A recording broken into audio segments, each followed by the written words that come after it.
En 1977, deux engins silencieux furent envoyés dans l'espace avec une mission si modeste qu'elle paraîtrait presque risible aujourd'hui. 5 années d'exploration, un survol de Jupiter et de Saturne, puis le silence. Tel était le plan. Personne n'imaginait que ces machines atteindraient l'enconfin, les confins du système solaire, et encore moins qu'elles pénétreraient dans l'espace interstellaire. Pourtant, un rare alignement planétaire ouvrit une étroite fenêtre cosmique, permettant à voyager de passer d'un monde à l'autre avec une fronde gravitationnelle dépassant toutes les prévisions. En chemin, elle révéla des tempêtes d'une violence inouïe, plus vastes que la Terre. Des océans dissimulés sous des coquilles gelées, des mondes d'apparence paisible, mais qui ne l'étaient en réalité pas du tout. Et enfin, une frontière nette et invisible où l'influence du Soleil s'interrompt brutalement. Avec une technologie moins performante qu'une ampoule domestique et une mémoire plus petite qu'une notification sonore moderne. Voyager 1A a poursuivi sa route, franchi une frontière jamais explorée par aucun objet fabriqué par l'homme, et a commencé à écouter un son jamais entendu auparavant. Ce qu'elle a découvert là-bas, ce n'était pas seulement la distance, mais aussi la structure, la pression, le son et les limites de l'univers. Et cette rencontre allait redéfinir en silence les frontières de notre monde. Voyager 1 n'a jamais été conçu pour être une pionnière de l'exploration spatiale lointaine. Lors de son lancement en 1977, en même temps que Voyager 2, sa mission était claire et limitée. Voyager jusqu'à Jupiter et Saturne, étudier-les de près, puis disparaissait dans l'histoire. Une trajectoire aussi ambitieuse était rendue possible par un alignement planétaire rare qui se produit environ tous les 175 ans. Jupiter, Saturne, Uranus et Neptune se trouvaient du même côté du Soleil. Cet alignement a permis à la sonde d'utiliser la gravité de chaque planète, comme une fronde gravitationnelle passant d'un monde à l'autre, lors de ce que la NASA a baptisé le Grand Tour. La séquence de lancement elle-même laissait déjà présager un événement exceptionnel. Voyager 2 a décollé la première, mais seulement 16 jours plus tard. Voyager 1 lancé sur une trajectoire plus rapide a rapidement dépassé sa jumelle. 13 jours seulement après son lancement à plus de 11 millions de kilomètres de la Terre, Voyager 1 a fait demi-tour et a capturé une image inédite, la Terre et la Lune, ensemble vus de l'espace profond, un portrait de famille lointain où notre planète apparaissait comme un minuscule point bleu suspendu dans l'obscurité infinie. Dès ses débuts, la mission dépassait déjà son objectif initial, transformant les objectifs techniques en moments qui ont forcé l'humanité à se contempler de l'extérieur. Début 1979. Alors que Voyager 1 s'approchait de Jupiter, elle découvrit un monde inimaginable.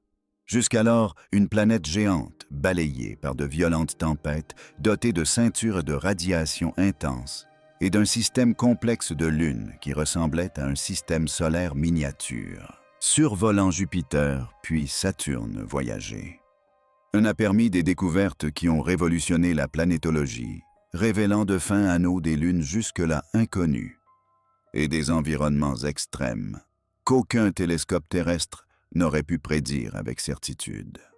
La décision la plus cruciale a été prise concernant Saturne. Un survol rapproché de Titan a été choisi, permettant aux scientifiques d'analyser l'épaisse atmosphère de cette lune mystérieuse. Ce choix a eu un prix. L'assistance gravitationnelle de Saturne a brusquement dévié la trajectoire de Voyager 1 du plan du système solaire, anéantissant toute possibilité d'explorer d'autres planètes. Dès lors, la mission de Voyager 1 a basculé. Elle n'était plus une simple sonde planétaire, mais un engin spatial révolutionnaire propulsé à une vitesse inégalée. Voyager 1 s'est engagé dans un voyage sans retour vers les confins du système solaire, fonçant droit vers une frontière encore inexplorée par la technologie humaine. Un chemin imprévu rendu possible par des choix stratégiques, les lois de la physique et un alignement cosmique exceptionnel qui a transformé une mission de courte durée en une odyssée interstellaire. Lorsque Voyager 1 a atteint Jupiter, elle n'a pas simplement observé une planète. Elle a bouleversé des décennies de certitude en quelques jours. Ce qui apparaissait depuis la Terre comme une géante gazeuse lointaine s'est soudainement révélé être un monde violent et complexe, balayé par d'immenses tempêtes et entouré d'un système complexe de lunes se comportant comme de véritables mini-systèmes solaires. Voyager a survolé Jupiter et a renvoyé des images montrant de fins anneaux dont l'existence était insoupçonnée, ainsi que de nouvelles lunes, plus tard nommées Thébus et Adraia, transformant Jupiter d'un objet familier en un système actif et en constante évolution. La grande tache rouge, longtemps visible au télescope, a enfin été observée de près et identifiée comme une tempête colossale, tournant dans le sens inverse des aiguilles d'une montre plus grande que la Terre elle-même. Un monstre atmosphérique vieux de plusieurs siècles qui fait rage à la surface de la planète. Mais la véritable surprise est venue d'Io. Voyager 1 a détecté des volcans actifs en éruption sur cette petite lune, marquant ainsi la première observation de volcanisme actif au-delà de la Terre. Io n'était ni gelée ni sans vie. Elle était d'une vie intense et demeure l'endroit le plus géologiquement actif du système solaire. Puis il y avait Europe. Sa surface de glace lisse et craquelée laissait présager quelque chose d'encore plus extraordinaire en dessous. Les images de voyager suggéraient la présence d'un vaste océan souterrain caché sous des kilomètres de glace, introduisant discrètement l'idée que l'un des endroits les plus prometteurs pour rechercher la vie pourrait bien ne pas être une planète, mais une lune, orbitant autour d'une géante lointaine. Après, Jupiter Voyager 1 a utilisé la gravité elle-même comme un outil accélérant vers Saturne, et y arrivant en 1980, avec une impulsion jamais atteinte auparavant par un engin spatial. Saturne, autrefois considérée comme élégante et simple, a révélé un niveau de complexité qui a stupéfié les scientifiques. Ce qui, vu de loin, ressemblait à un simple anneau fin, s'est révélé être un complexe de centaines, voire de milliers d'anneaux étroits et complexes stratifiés et dynamiques, plutôt que statiques et ordonnés. Voyager 1 a également découvert 4 nouvelles lunes, dont Mimis, dont l'immense cratère Herschel lui donnait l'apparence d'une étoile de la mort égarée dans l'espace. Mais la rencontre la plus cruciale fut celle avec Titan, la plus grande lune de Saturne, et la seule du système solaire à posséder une atmosphère dense. Voyager 1 n'a pas pu observer la surface de Titan, car son atmosphère était presque opaque à la lumière visible. Pourtant, en analysant sa composition, les scientifiques ont fait une découverte remarquable. Titan était si froid que le méthane y existait sous la même forme que l'eau sur Terre, à l'état solide, liquide et gazeux. Cette découverte a ouvert la voie à l'idée de lacs et de rivières loin du Soleil, bouleversant notre compréhension de la chimie planétaire et de l'habitabilité. Le survol rapproché de Titan a eu un prix. La gravité de Saturne a dévié Voyager 1 hors du plan du système solaire, mettant ainsi un terme définitif à sa mission d'exploration planétaire. Mais en contrepartie, Voyager 1 a permis des découvertes si profondes que le système solaire lui-même ne nous semblait plus familier, révélant que même notre plus proche voisinage cosmique était bien plus étrange, plus actif et plus vivant que quiconque ne l'avait imaginé. Après des années de voyages silencieux, Voyager 1 a atteint une région jamais explorée par un objet fabriqué par l'homme, un lieu où les définitions s'estompent et où les frontières disparaissent. Le 25 août 2012, ces instruments ont détecté un phénomène extraordinaire. Une chute brutale des particules chargées provenant du Soleil et simultanément une forte augmentation des rayons cosmiques galactiques de haute énergie. Il ne s'agissait pas d'une transition progressive, ni d'une diminution douce de l'influence, mais d'un changement abrupt, comme si la sonde avait heurté un mur invisible. Voyager 1 avait franchi l'héliopause, la limite entre le vent solaire et l'espace interstellaire. Jusqu'alors, les scientifiques pensaient que cette région resterait inaccessible.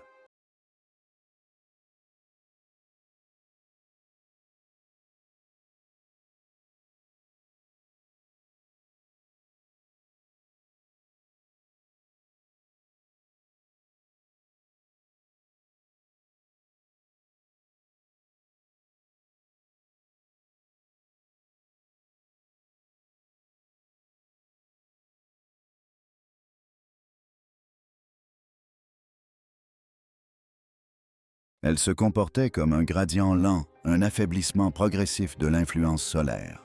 Pourtant, les données racontaient une toute autre histoire. L'héliosphère, la bulle protectrice du Soleil, s'est brutalement interrompue, formant une membrane abrupte où le plasma solaire entrait en collision directe avec le plasma interstellaire. À cet instant précis, Voyager 1 ne voyageait plus dans l'espace façonné par notre étoile. Elle pénétrait dans un domaine régi par la galaxie elle-même, marquant ainsi la première fois dans l'histoire que l'humanité s'aventurait physiquement au-delà de l'influence du Soleil. Le franchissement de l'héliopause a permis bien plus que de redéfinir notre position. Il a révélé que l'espace interstellaire n'était ni vide ni silencieux. À plus de 24 milliards de kilomètres de distance, Voyager 1 a enregistré un bourdonnement cosmique persistant autour de 3 kHz pendant près de 3 ans. Ce bourdonnement a été décrit comme une fine tonalité métallique, comme si l'univers lui-même résonnait doucement en arrière-plan. Les scientifiques ont interprété ce signal comme des ondes de plasma interstellaire, ce qui leur a permis de mesurer la densité de l'espace entre les étoiles et de transformer le son en un outil de cartographie de l'invisible. Dans le même temps, les données de Voyager ont révélé que le champ magnétique interstellaire était bien plus puissant que prévu, 2 à 3 fois plus intense que ne le suggéraient les modèles précédents, exerçant sur l'héliosphère une pression près de 10 fois supérieure aux estimations. Cette découverte a permis de comprendre que notre système solaire se situe à l'intérieur d'une bulle extrêmement comprimée, constamment modelée et poussée par la galaxie environnante. Voyager 1 a également permis de confirmer que le Soleil se situe au sein d'une vaste région appelée boule locale. Il s'agit d'une cavité d'environ 1000 années-lumière de diamètre creusée par d'anciennes explosions de supernovae. Cette bulle protège notre système solaire des poussières interstellaires et modifie la façon dont le rayonnement cosmique atteint la Terre. Autrement dit, sans que nous en ayons conscience, la vie sur notre planète existe à l'intérieur d'une sorte d'abri cosmique naturel. Ce que Voyager 1 a rencontré n'était pas le vide, mais une structure, une force et un son. La preuve que même au-delà de l'influence du Soleil, l'espace est actif, dynamique et plein de vie. Au moment où Voyager 1 dérivait à des dizaines de milliards de kilomètres de la Terre, tout aurait dû cesser de fonctionner. Les ordinateurs qui la faisaient fonctionner disposaient de moins de 70 kilooctets de mémoire, une quantité si infime qu'une simple notification de téléphone portable moderne la dépasserait. Les données scientifiques étaient encore enregistrées sur des bandes magnétiques à 8 pistes, une technologie désormais reléguée au musée. Et l'émetteur radio qui renvoyait les signaux vers la Terre ne fonctionnait qu'à 22 watts, soit environ la puissance d'une ampoule de réfrigérateur. Pourtant, ce fragile assemblage de composants obsolètes continuait de fonctionner dans un environnement où les températures avoisinent le zéro absolu et où le rayonnement cosmique endommage impitoyablement l'électronique. Le tout était alimenté par 3 générateurs thermoélectriques à radioisotopes, convertissant lentement la chaleur du plutonium-238 en désintégration en électricité. Leur puissance diminuait d'année en année, mais ils fournissaient encore juste assez d'énergie pour maintenir en vie les systèmes les plus critiques. Les ingénieurs avaient déjà mis hors service la plupart des instruments pour économiser l'énergie, sachant que la fin était proche.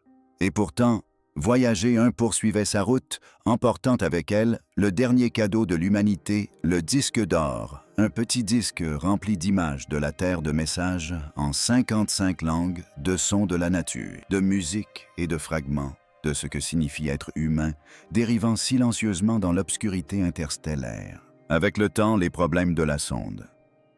Voyager 1 sont devenus impossibles à ignorer.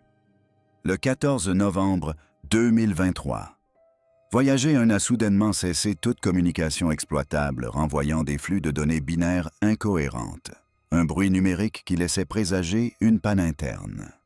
Les ingénieurs ont identifié la cause du problème, une défaillance de la mémoire du système de données de vol, l'un des composants les plus critiques de la sonde. Abandonner aurait été simple, mais l'équipe de la NASA a opté pour une solution extrêmement risquée. Réécrire et déplacer du code vieux de plusieurs décennies dans les ondes de mémoire encore fonctionnelles. Une opération qui exigeait une précision chirurgicale, de la patience et du sang-froid. Chaque commande envoyée à voyager prenait 22 heures et demie pour arriver et autant pour revenir, ce qui signifie qu'une seule tentative nécessitait presque une journée entière d'attente. Ce processus angoissant a commencé le 18 avril 2024, suivi de plusieurs jours de silence qui ont mis les nerfs à rude épreuve. Puis, le 20 avril, Voyager 1 a de nouveau communiqué. Les ingénieurs ont décrit ce moment comme celui où l'on voyait le cœur d'une sonde spatiale centenaire se remettre à battre. Voyager 2 avait déjà connu une crise quelques mois auparavant lorsqu'une commande mineure avait provoqué une dérive de son antenne de seulement 2 degrés par rapport à la Terre. Une erreur infime qui a failli entraîner sa disparition définitive, jusqu'à ce qu'un puissant signal en provenance d'Australie rétablisse le contact après 37 heures d'angoisse. Ces moments ont révélé la véritable raison de la longévité de la mission. Les sondes Voyager n'étaient pas de simples machines. C'étaient des explorateurs vieillissants fragiles mais obstinés qui poursuivaient leur route, malgré une voix qui s'affaiblissait, prouvant que bien après que leurs concepteurs les aient crus, vaincus, ils étaient toujours là, toujours réactifs, toujours porteurs de la curiosité humaine dans l'inconnu. Voyager 1 n'est pas entré en collision avec un objet physique dans l'espace profond. Pourtant, ce qu'elle a rencontré, c'est peut-être encore plus profond.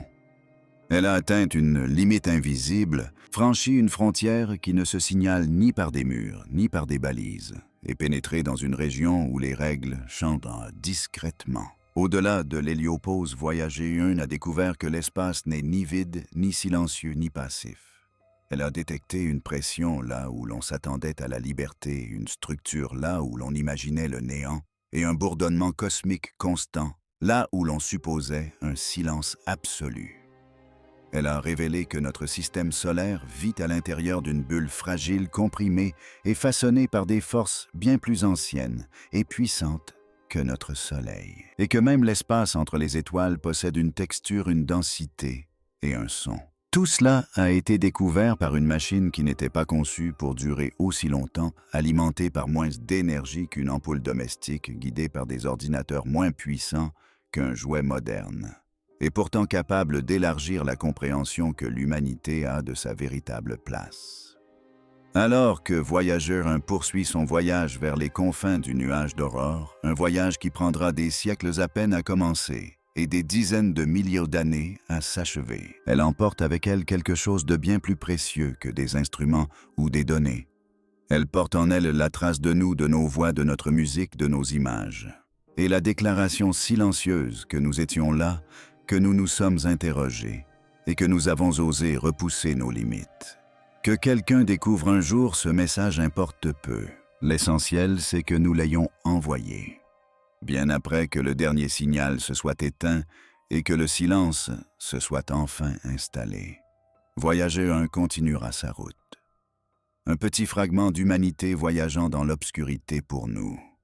Et c'est peut-être là la rencontre la plus extraordinaire qui soit le moment où nous prenons conscience que même dans l'immensité de l'espace, nous ne sommes pas de simples observateurs de l'univers, mais des acteurs de celui-ci. Si ce voyage a changé votre vision de l'univers, n'hésitez pas à me le dire en commentaire. Et si vous souhaitez continuer à explorer les limites de nos connaissances, pensez à aimer, à vous abonner et à suivre l'histoire des voyageurs les plus lointains jamais créés par l'humanité.